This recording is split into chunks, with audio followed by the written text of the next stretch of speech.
Hello बच्चों, आप सबको गुड मॉर्निंग। और मेरा नाम हुआ Shailendra Kumar Sharma, RK +2 high school हरिणामाण। और आप लोगों को मैं केमिस्ट्री पढ़ाऊंगा। ठीक है। अब केमिस्ट्री क्लास 12 के लिए हम सेकंड चैप्टर जो है आपका सॉल्यूशन, हिंदी है इसका विलियन, यही मैं शुरू करने जा रहा हूं। ऐसे अगर देखा जाए तो इसका कुछ पोर्शन क्लास 11 में भी पढ़ना है। और आपको एक बात मैं बता दूं कि केमिस्ट्री जब भी आप पढ़ने जाओगे तो हमेशा बातें रिएक्शन की होती है। और रिएक्शन दो ही जगह पे हो सकता है, चाहे तो लिक्विड फेज में होगा या फिर गैस फेज में। सॉलिड फेज में बहुत कम रिएक्शन होता है, न के बराबर होता है। तो जब भी कभी लिक्विड फेज में रिएक्शन होगा तो वहां पे सॉल्यूशन की बात होगी। ठीक है। तो वही मैं यहां पे सॉल्यूशन आपके सामने डिस्कस करने जा रहा हूं। सॉल्यूशन जो बिलियन जिसका हिंदी होता है। अब सबसे पहला बात यह है कि इसमें हमको पढ़ना क्या है। सॉल्यूशन चैप्टर का जो नाम है वह है सॉल्यूशन।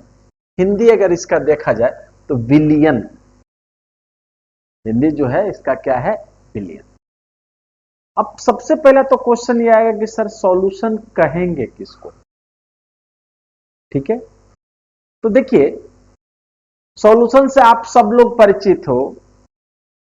अभी तो ये कोविड काल में सब कोई घर में ही हो और देख रहे हो कि सुबह शाम चीनी का शरबत, चीनी और पानी पी रहे हो, तो वो भी एक सॉल्यूशन है। आप लोग सब कोई सैनिटाइजर यूज कर रहे होगे, वो भी एक सॉल्यूशन है। ठीक है। इसके अलावा और बहुत सारे चीज घर में जो भी लिक्विड करीब करीब यूज कर रहे हो, शायद ही कोई चीज ऐसा है जो प्योर है, बाकी सब के सब सॉल्यूशन है। ठीक है। अब जाके घर में जो सैनिटाइजर आप रखे होगे उसको देखना ध्यान से, उसको पढ़ना। उसमें लिखा हुआ होगा कि किस किस चीज का सॉल्यूशन है ये। तो पता चलेगा कि सर कि अल्कोहल है, इसमें वाटर है और कुछ ना कुछ फ्रेगनेंस मिलाया गया है जो ताकि अच्छा स्मेल आ जाए। ठीक है। तो अब एक क्वेश्चन ये है कि सॉल्यूशन कहेंगे किसको। उम्मीद करते हैं सॉल्यूशन आपको समझ में आया होगा कि सॉल्यूशन का है क्या। चीनी का शरबत है जो सॉल्यूशन है। घर में जो डिफरेंट डिफरेंट टाइप के जो दवा वाले सिरप होंगे या इंजेक्शन जो होंगे वो सब के सब क्या है? सॉल्यूशन है। लेकिन इसका डिफिनीशन क्या है एग्जैक्टली? तो सॉल्यूशन का बड़ा सिंपल सा डिफिनीशन ये है कि दो या दो से अधिक चीजों का मिश्रण, मिलाइए उसको। दो या दो से अधिक चीज। जैसे हम ऐसा करते हैं कि एक लेते हैं ए और दूसरा ले लेते हैं क्या चीज? बी। दो चीज है, इन दोनों को हमको मिलाना है। ठीक है। मिलाया मैंने, मिलाने के बाद कुछ ना कुछ मिलेगा हमको, तो इसको हम लोग कह देंगे सॉल्यूशन। इसको क्या कहेंगे? सॉल्यूशन। दो चीजों को मिलाए। अब कोई जरूर नहीं है कि दो ही चीज हो, दो से अधिक भी हो सकते हैं। इन दोनों चीजों को मिलाओ, मिलाने के बाद जो मिलेगा उसको क्या कहेंगे? सॉल्यूशन। अब सर एक क्वेश्चन मेरे मन में, आपके मन में आ रहा होगा कि सर सर बालू लिए और बालू को पानी में मिला दिए। बालू तो आप सबको समझ रहे हो, सैंड। तो सर घुलेगा ही नहीं, क्या वो भी सॉल्यूशन है? तो नहीं, वो सॉल्यूशन नहीं। कुछ ना कुछ कंडीशन होता है। पहला चीज क्या होना चाहिए कि होमोजीनस होना चाहिए। कैसा होना चाहिए? होमोजीनस। होमोजीनस कहने का मतलब यह है कि ये जो मिला है एक समान रूप से हर जगह मिल जाना चाहिए। जैसे अब चीनी का जो आप शरबत बनाते हैं, तो क्या उसमें अगर शरबत ढंग से हम बना दिए तो क्या इसमें ऐसा होता है क्या कि ऊपर वाला कम मीठा, नीचे वाला ज्यादा मीठा? ऐसा तो नहीं होता है। तो ये ऊपर जितना मिठास उतना ही मिठास अगर नीचे है मिठास में कहीं कोई अंतर नहीं है पूरे में, इंटायर में, तो इसको हम लोग कहेंगे होमोजीनस, मतलब एक जैसा, एक समान, चारों तरफ कैसा होना चाहिए, एक समान। पहला चीज ये ध्यान रखेंगे कि सॉल्यूशन होने के लिए पहला चीज ये होना चाहिए कि एक समान उसको मिलना चाहिए। क्लियर है? अब जैसे पानी में सर अगर बालू आप मिला दोगे, नदी वाला बालू उठा के लाओ मिला दो, तो बालू कहां हो जाएगा, नीचे बैठ जाएगा, ऊपर तो बालू नहीं दिखेगा, तो ये होमोजीनस नहीं हुआ। क्लियर? पहला कंडीशन क्या होना चाहिए सर, होमोजीनस होना चाहिए। होमोजीनस बोले तो होमोजीनस, होमोजीनस बोले तो एक समान होना चाहिए। दूसरा कंडीशन क्या होना चाहिए कि जब ए और बी को हम मिला रहे थे तो ए का भी कुछ ना कुछ प्रॉपर्टीज था, ए के कुछ ना कुछ गुण होंगे, बी के भी कुछ ना कुछ गुण होंगे। अपना कोई एक चीज है तो उसका कुछ ना कुछ प्रॉपर्टीज तो होगा ना। तो ए का जो प्रॉपर्टीज है ये यहां आने के बाद अपना प्रॉपर्टीज खो दे, मतलब इसका कोई पहचान नहीं रह जाए। बी जो है, बी का अभी तक कुछ अपना प्रॉपर्टीज था, लेकिन यहां आने के बाद क्या करे कि अपना पहचान खो दे। अब ये जो आपका जो सॉल्यूशन मिला है, इस सॉल्यूशन का एक नए प्रॉपर्टीज होने चाहिए। क्लियर है? फिर से ध्यान देंगे, सॉल्यूशन होने के लिए हम कंडीशन आपको बता रहे थे कि पहला चीज दो या दो से, अब देखो हम दो लेके चल रहे हैं, दो से अधिक भी हो सकते हैं। ऐसा नहीं कि पानी और चीनी ही है जो सॉल्यूशन है, पानी चीनी में अगर नींबू भी मिला दिए तो भी सॉल्यूशन है, तो उधर मत फंसना। सॉल्यूशन होने के लिए मैं क्या बताऊं कि दो या दो से अधिक चीजों को मिलाना है हमको। मिलाने के बाद वो कैसे मिलना चाहिए, होमोजीनियसली मिलने होने चाहिए। होमोजीनियसली बोले तो क्या होना चाहिए, एक समान होना चाहिए, एक समान। दूसरा क्या बोले कि ये दोनों अपना आइडेंटिटी जो है, अपना जो ये लक्षण है, अपना जो ये प्रॉपर्टीज रखे हैं, ये इनका प्रॉपर्टीज खत्म हो जाए, और खत्म होने के बाद एक नया प्रॉपर्टीज हमको मिले। अब जैसे थोड़ा सा एग्जांपल लेते हैं, पानी और चीनी की बात कर लेते हैं। पानी का कुछ ना कुछ स्वाद होता है, पीते हैं आप सब लोग पानी, पानी का कुछ ना कुछ स्वाद है। अब चीनी की बात करें तो चीनी का भी अपना कुछ ना कुछ है, अरे और कुछ नहीं तो कम से कम सॉलिड तो है, कलर है व्हाइट। लेकिन अगर उसका शरबत आप बनाओगे, सॉल्यूशन आप बना दिए, तो ना तो पानी का प्रॉपर्टीज यहां पे रह गया, ना तो ये पानी के जैसा है एग्जैक्टली, और ना ही किसके जैसा है, चीनी के जैसा है। क्लियर? दो बातें बताएं, सॉल्यूशन होने के लिए पहला चीज क्या होना चाहिए, होमोजीनस होना चाहिए, और दूसरा क्या होना चाहिए कि लूजेज देयर यार आइडेंटिटी,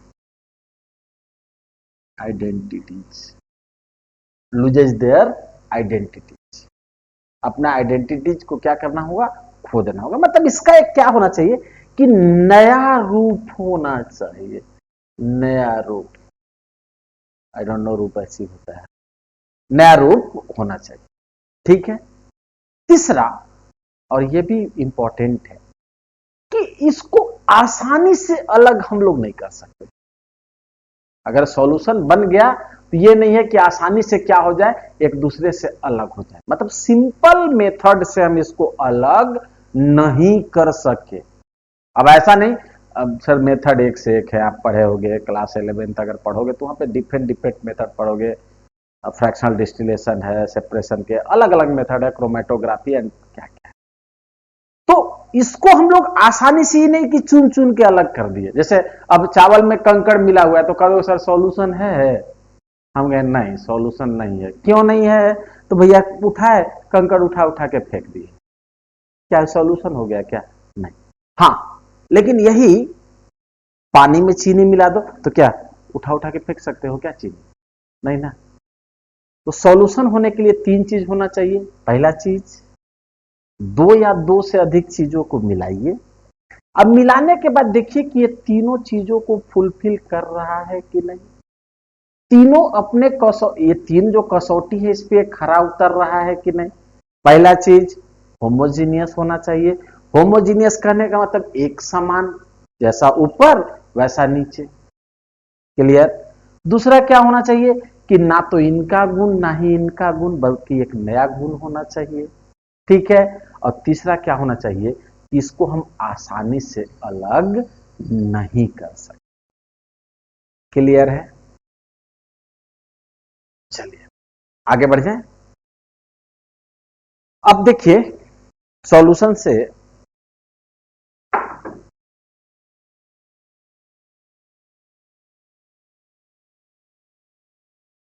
ये था सॉल्यूशन का डिफिनीशन। उम्मीद करते हैं कि आपको समझ में आया होगा। फिर से एक बार इसको हम रिपीट कर दें तो सॉल्यूशन को कहेंगे कि दो या दो से अधिक चीजों का मिक्सचर जो होमोजेनियस हो, उनका एक नया आइडेंटिटीज हो, और सिंपल फिजिकल मेथड से हम जिसको अलग नहीं कर सकते हो उसको हम लोग क्या कहेंगे, सॉल्यूशन। क्लियर। ठीक है। आगे बढ़े थोड़ा। अब देखिए जब सॉल्यूशन की बात करें तो सॉल्यूशन में आपको दो चीज नजर आएंगे। जब भी कभी सॉल्यूशन आप कहीं भी देखोगे तो सॉल्यूशन में दो चीज नजर आएंगे। सॉल्यूशन में दो ही चीज होते हैं। एक को हम लोग कहते हैं सॉल्यूट और दूसरे को हम लोग कहते हैं सॉल्वेंट। सॉल्यूशन में दो चीज से मिलकर बनते हैं। एक को हम लोग कहते हैं सॉल्यूट और दूसरे को क्या कहते हैं, सॉल्वेंट।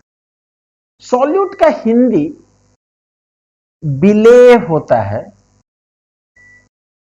विलेय, हाँ, घुलने वाला, विलेय, विलेय। और ये जो होता है इसका हिंदी होता है विलायक, विलायक, विलायक। और ये विलियन, विलियन। ठीक है।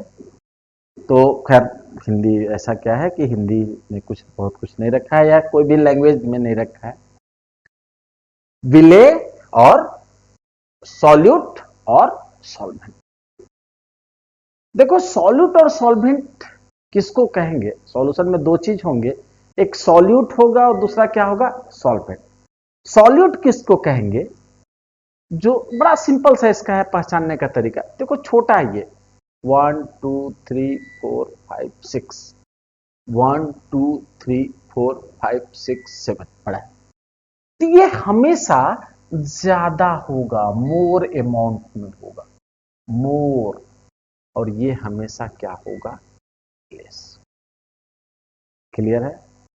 जिसकी मात्रा कम हो उसको हम लोग कहेंगे सॉल्यूट, और जिसकी मात्रा अधिक हो उसको हम लोग क्या कहेंगे, सॉल्वेंट। क्लियर है। सॉल्यूट हमेशा कम होगा और सॉल्वेंट हमेशा क्या होगा, ज्यादा होगा। क्लियर। दूसरे शब्दों में कह सकते हैं कि जो छुप जाए, जो छुप जाए वो सॉल्यूट है, और जो छुपा ले, छुपा ले वो क्या है, सॉल्वेंट। जो छुप जाता है, जैसे चीनी के शरबत की ही बात कर ले, पानी में चीनी जाके क्या हो जाता है, छुप जाता है। चीनी छुप गया तो सॉल्यूट है, पानी छुपा लिया वो क्या है, सॉल्वेंट। नमक घोल दो, पानी में नमक घोलो, नमक क्या किया, छुप गया तो क्या है, सॉल्यूट। पानी क्या करता है, छुपा लेता है तो क्या हो गया, सॉल्वेंट। देखो एक बड़ा सिंपल सा है बात, जो कम होगा वो होगा सॉल्यूट। अब ऐसा नहीं कि मेरे पास एक बोरी चीनी था और उसमें हम एक गिलास पानी ले के डाल दिए। एक बोरी चीनी में एक गिलास पानी डाल दिए तो कौन छुप गया?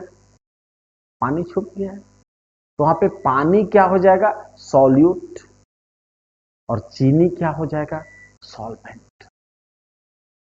देखो, सॉल्यूट और सॉलिड दो अलग अलग चीज है। इसको don't be confuse with solid. इसको सॉलिड मत पढ़ लेना, सॉलिड से कोई लेना देना नहीं है इसको। सॉल्यूट है। सॉल्यूट कुछ भी हो सकता है, सॉलिड भी हो सकता है, लिक्विड भी हो सकता है, और गैस भी हो सकता है।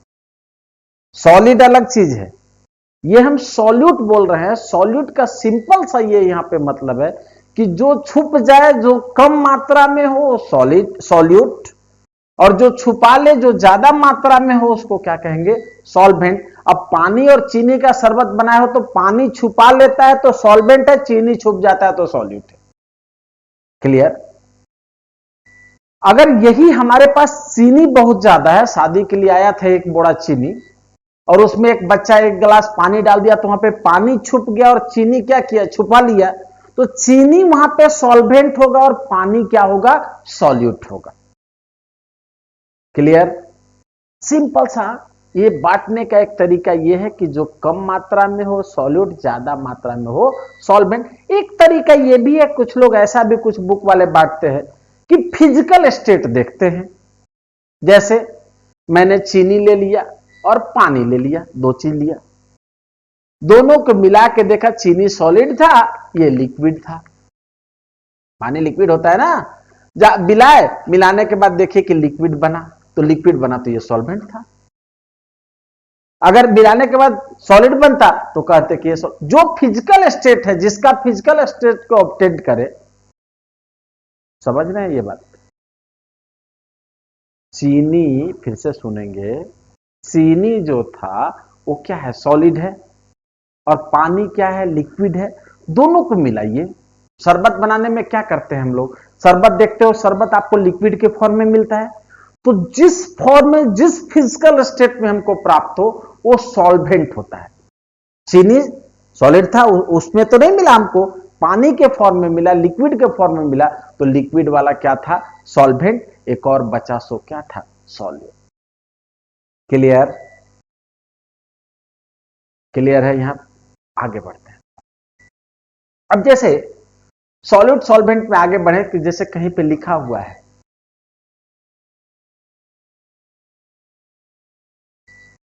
लिखा है 20% एक्वस सॉल्यूशन ऑफ इथानोल। इथा, थोड़ा समझेंगे इसको। कहीं पे लिखा हुआ है 20% एक्वस, एक्यू बोले तो एक्वस, एक्यू जो यहां पे लिखा हुआ है इसका मतलब क्या होता है? एक्वस।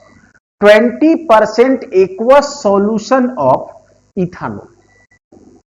कहने का मतलब यह हुआ यहां पे कि 20, अगर वॉल्यूम की बात करें हम, तो 20 इसमें, या वॉल्यूम मास से हम ऊपर उठते हैं, यह समझिए कि 20 इसमें अल्कोहल है, इथाइल अल्कोहल, और 80 क्या है?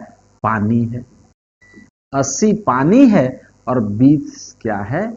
Ethyl C2H5OH, ethyl alcohol. तो आप बड़ा क्लियरली देख रहे हो। आप ग्राम में ले सकते हो, ml में ले सकते हो, केजी में ले सकते हो, आप पे डिपेंड करेगा। तो यहां पे 20 कम है, ठीक है, 20 कम दिख रहा है, तो ये क्या हो गया? कम है तो ये सॉल्यूट हुआ। ये 80 वाला ज्यादा है तो ये क्या हुआ? सॉल्वेंट। क्लियर है? जो कम है 20% एक्वस सॉल्यूशन ऑफ इथानोल, अगर लिखा हुआ है तो इसका मतलब कि 20 जो है, 20 ml कह सकते हो, ग्राम कह सकते हो, उसमें अभी नहीं उलझ रहे हम लोग। 20 इथानोल है, कम है तो ये सॉल्यूट हुआ, और ये 80 ज्यादा है तो ये क्या हो गया? सॉल्वेंट। क्लियर? आगे बढ़े।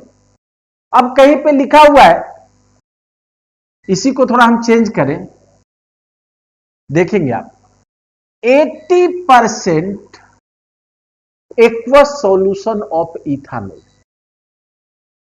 कितना परसेंट है? 80%। 80% जैसे बोले तो इसका मतलब क्या हुआ कि 80 क्या है आपका अल्कोहल, इथाइल अल्कोहल, और 20 क्या है एक्वस है, मतलब वाटर होगा। ठीक है, तुरंत मामला पलट गया। ये आज देख रहे हो कि 80 ज्यादा है और ये 20 क्या है कम है, तो जो कम है वो क्या हो गया सॉल्यूट, ये ज्यादा है तो ये क्या हो गया सॉल्वेंट। क्लियर है? तो उम्मीद करते हैं आपको दो चीज अभी तक समझ में आया होगा। एक सॉल्यूशन का डिफिनीशन, और दूसरा एक चीज हम समझाए बड़ा सिंपल लाइन में कि सॉल्यूट किसको कहते हैं, सॉल्वेंट किसको कहते हैं, और सॉल्यूशन क्या है। ऐसे एक चीज और याद रखना कि सॉल्यूट और सॉल्वेंट दोनों को ऐड करते हैं, दोनों को मिलाते हैं, यही तो अभी बता रहे थे। सॉल्यूट प्लस सॉल्वेंट दोनों को मिला दें तो क्या बन जाएगा सॉल्यूशन। सॉल्यूट और सॉल्वेंट दोनों को मिला दें तो क्या बन जाएगा solution. Clear? Solute plus solvent gives out solution. एक बार रिपीट कर दें हम, सॉल्यूट जो कम मात्रा में होगा या जो छुप जाए, सॉल्वेंट जो ज्यादा मात्रा में होगा या जो छुपा ले, और सॉल्यूशन किसको कहेंगे कि दो या दो से अधिक चीजों को मिलाए हैं, जो होमोजीनियसली मिला है, मतलब एक समान रूप से मिला है। दूसरा बात, ये दोनों अपना कोई भी प्रॉपर्टीज नहीं रखा है, ये दोनों अपना प्रॉपर्टीज लूज कर चुके हैं, इसका एक नया प्रॉपर्टीज है। और तीसरा लाइन कि सिंपल फिजिकल मेथड से जिसको हम अलग नहीं कर सकते। क्लियर? आगे बढ़े। अब जब सॉल्यूशन को पढ़ेंगे आप, तो सॉल्यूशन में एक टर्म आता है कंसंट्रेशन। एक टर्म क्या आता है कंसंट्रेशन।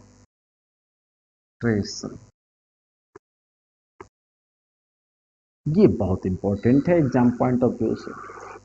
कंसंट्रेशन, देखिए कंसंट्रेशन कहने का मतलब यहां पे ये है कि जैसे हम घर में चीनी का शरबत बनाते हैं, तो क्या जब भी कभी आप शरबत बनाते हैं तो क्या हमेशा एक फिक्स अमाउंट तो नहीं है ना कि इतना चीनी इतना पानी, ऐसा तो नहीं करते हैं। बस ये समझिए कि शरबत जैसे हम बोले तो अगर हम एक चम्मच चीनी ले, एक बाल्टी पानी में मिला दें उसको, तो भी क्या है शरबत है, सॉल्यूशन है। चीनी सॉल्यूट है और वाटर क्या है सॉल्वेंट। दूसरे बात ये करें कि हम 1 केजी चीनी ले और उसको एक बाल्टी में मिलाए, तो भी क्या है सॉल्यूशन है, शरबत है। लेकिन क्या दोनों जो सॉल्यूशन है दोनों एक जैसे हैं क्या? दोनों का मिठास क्या होगा अलग अलग होगा। एक कम मीठा होगा, एक ज्यादा मीठा होगा। हमारे यहाँ कॉमनली इसको बोलते हैं कि एगो पतला है एगो गाढ़ा है, पंचोछर सुने होंगे। एक पतला और दूसरा क्या चीज गाढ़ा। तो देखिए अब पतला और गाढ़ा कह देने से तो काम नहीं चलेगा। ऐसे केमिस्ट्री में उसको हम लोग बोलते हैं कंसंट्रेटेड और डाइल्यूट। डाइल्यूट बोले तो पतला और कंसंट्रेटेड बोले तो क्या होता है गाढ़ा। ठीक है, तो डाइल्यूट और कंसंट्रेटेड जो है वो एक रिलेटिव टर्म है, कंपेयर है और कुछ नहीं। इससे कुछ खास हमको पता नहीं चलता है। जैसे आप थोड़ा समझिएगा, हम कॉन्क और डाइल्यूट की बात कर रहे हैं। जैसे कहीं पे लिखा हुआ है कॉन्क और दूसरी जगह लिखा हुआ है क्या चीज डाइल्यूट, कॉन्क और डाइल्यूट। तो कॉन्क कहने का मतलब कि इसमें सिंपल सा ये मतलब है इसका कि इसमें सॉल्यूट की मात्रा ज्यादा है। सॉल्यूट की मात्रा यहां पे क्या है ज्यादा, और यहां पे सॉल्यूट की मात्रा क्या है कम। जैसे मैंने क्या किया कि 10 ग्राम चीनी लिया और 100 ग्राम पानी लिया। 100 ग्राम क्या लिया, पानी, और चीनी का तो आप लोग जानते होंगे C12H22O11। 10 ग्राम लिया था चीनी और 100 ग्राम क्या लिया था, और यहां पे मैंने क्या किया कि 80 ग्राम मैंने चीनी लिया, C12H22O11, और 100 ग्राम मैंने क्या लिया। बड़ा क्लियरली दिख रहा होगा आपको कि ऊपर वाला में चीनी सर ज्यादा लिए हैं और नीचे वाले में चीनी क्या है, कम है, 10 ग्राम। तो चूंकि कम है इसको डाइल्यूट बोल देंगे, और ज्यादा है उसको हम लोग क्या बोल देंगे, कम। क्लियर है। लेकिन जरा ऐसा सोचो कि एक और सॉल्यूशन में इन दोनों के बीच में बनाया है, जिसमें क्या है कि 60 ग्राम चीनी को मिलाया है मैंने 100 ग्राम वाटर। अब देखिए, अभी तो दो था, हम लोग बोल दिए कि ये कॉन्क है, डाइल्यूट है, लेकिन जैसे ही एक थर्ड आया 60 ग्राम, तो आप तुरंत कंपेयर कर लोगे, सर इसके कंपेयर में इसको हम ए बोल दें, इस सॉल्यूशन को ए बोलें, इसको बी बोलें, और इसको क्या बोलें, सी। तो हम लोग कहेंगे कि ए के कंपेयर में सर बी जो है वो डाइल्यूट है। क्लियर है। और तुरंत ये भी बात बोलेंगे कि सर सी के कंपेयर में जो है बी वो कैसा है, कॉन्क है। तुरंत हम लोग कंपेयर करने लगे, तुरंत हम लोग तुलना करने लगे, सर ए के तुलना में बी पतला है, जबकि सी के तुलना में बी क्या है, गाढ़ा है।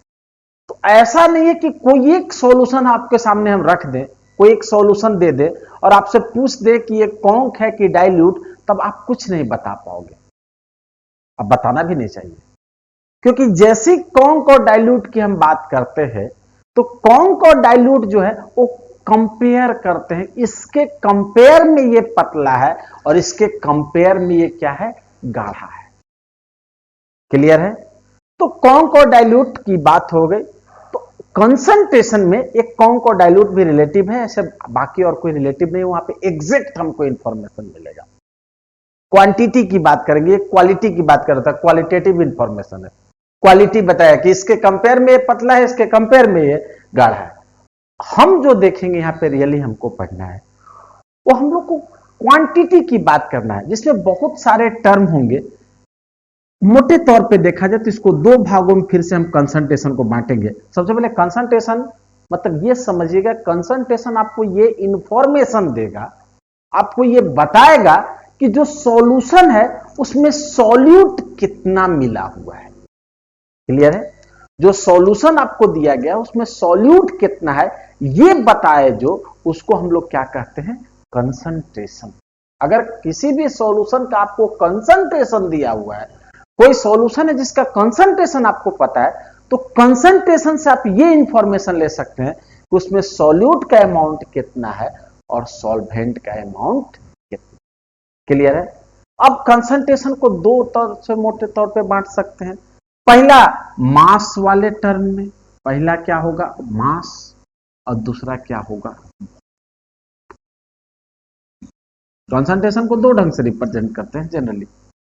एक ऐसा जो मास रिलेटेड होगा, जहां पे मास की बात करेंगे, द्रव्यमान की बात करेंगे, और दूसरा वॉल्यूम रिलेटेड होगा, जहां पे हम आयतन की बात करेंगे। क्लियर है। कंसंट्रेशन को मोटे तौर पे हम लोग दो ढंग से रिप्रेजेंट करते हैं, एक मास के टर्म में और दूसरा किसके टर्म में, वॉल्यूम।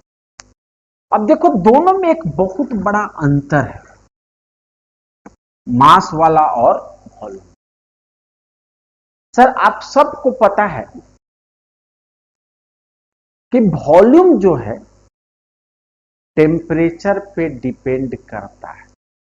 मतलब अगर आप टेम्परेचर बढ़ाओगे घटाओगे, अर्थात चेंज करोगे, टेम्परेचर जब आप चेंज करोगे तो वॉल्यूम क्या होगा, चेंज कर जाएगा। क्लास 6-7 में पढ़े होंगे कि जब भी कभी रेल बिछाया जाता है तो दोनों के बीच में जगह छोड़ दी जाती है। याद कीजिए, क्यों छोड़ दिया जाता है कि सर रेल जब ट्रेन गुजरेगी तो गर्म होगा और गर्म होने के बाद उसका वॉल्यूम क्या हो जाएगा, बढ़ेगा।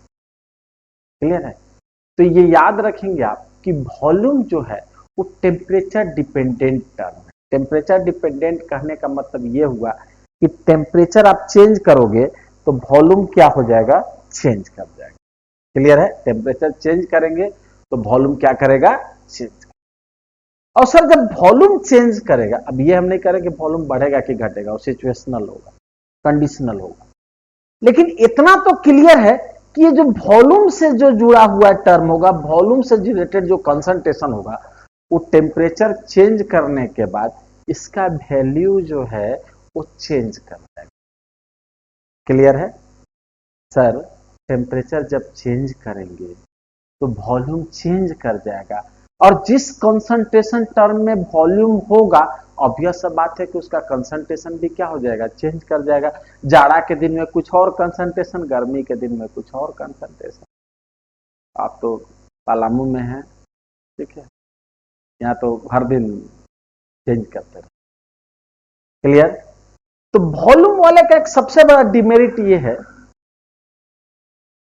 कि सर इसका कंसंट्रेशन जो है वो टेम्परेचर डिपेंडेंट हो। टेम्परेचर चेंज करेंगे तो ये क्या हो जाएगा, चेंज कर।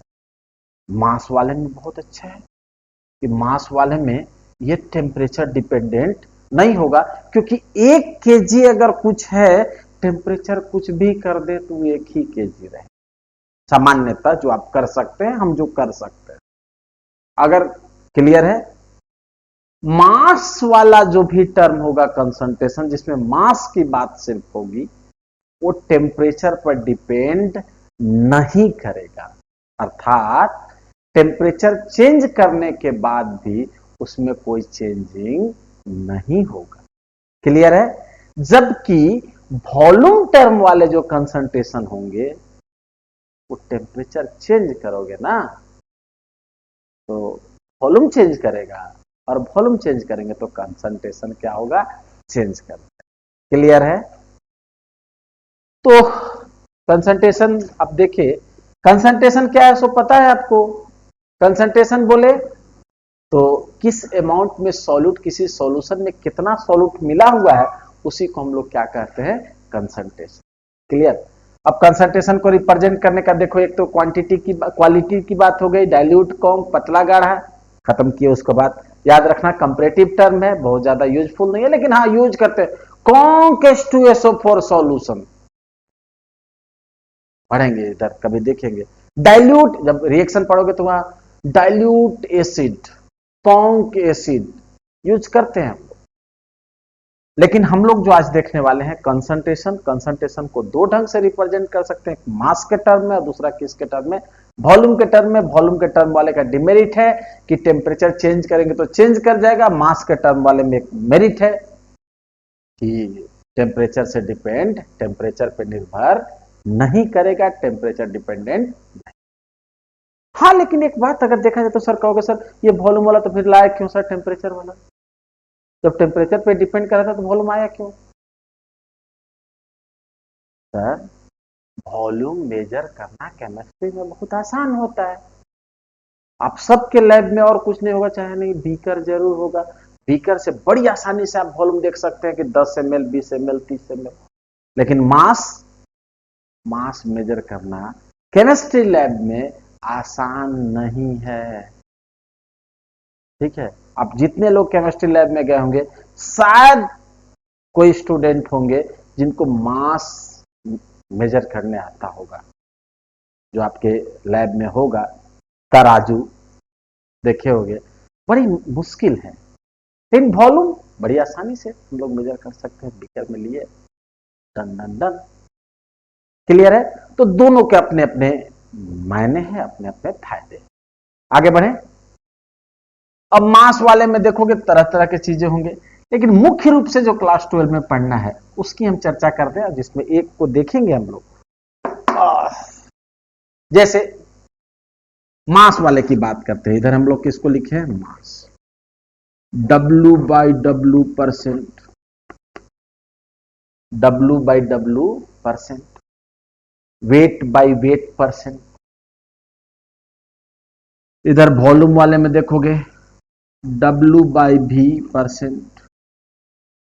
फिर वॉल्यूम वाले में देखोगे वेट बाय वॉल्यूम, अक्सर दबाव वाले में देखोगे V बाई भी परसेंट। वॉल्यूम वाला है, दोनों वॉल्यूम है।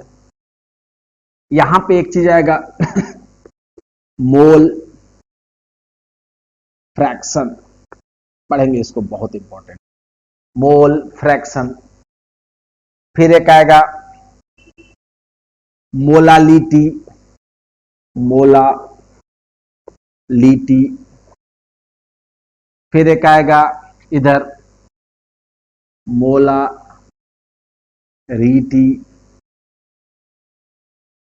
ठीक है।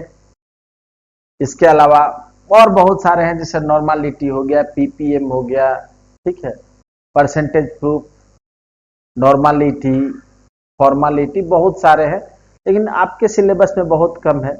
और इसमें बहुत इंपॉर्टेंट है, डायरेक्ट क्वेश्चन होते हैं यहाँ पे, मोल फ्रैक्शन, मोलालिटी और मोलारिटी। ऐसे इनको भी हम देखेंगे, मोलारिटी, मोलालिटी और मोल फ्रैक्शन, ये तीनों बहुत इंपॉर्टेंट है। अक्सर यहां से क्या होते हैं, डायरेक्ट क्वेश्चन होते हैं। क्लियर।